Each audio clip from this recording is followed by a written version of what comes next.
Hi friends, welcome to my channel. ఈరోజు ఏమంటే నేనైతే కామెడీగా కారు కడగాల్సి వచ్చింది. సో కారు కడిగేది ఫుల్ వీడియో అయితే బయోలో లింక్ ఉంది, మీరైతే చూసేయండి. సో కామెంట్ అయితే చేయండి ఫ్రెండ్స్, లైక్ చేయండి, సబ్స్క్రైబ్ అయితే చేసుకోండి ఫ్రెండ్స్. సబ్స్క్రైబ్ చేసుకోకుండా చూసేస్తున్నారు.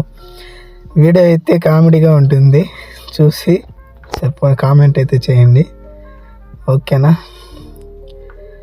నేనైతే అసలు ఎక్స్పెక్ట్ చేయలేదు ఈరోజు, అనుకోకుండానే కారు కడగాల్సి వచ్చింది. ఎందుకంటే ఇక్కడ దుమ్ము ఎక్కువ ఉంటుంది అందుకని చెప్పి. ఓకే బాయ్ ఫ్రెండ్స్, మరో వీడియోలో కలుసుకుందాం. Love you, bye.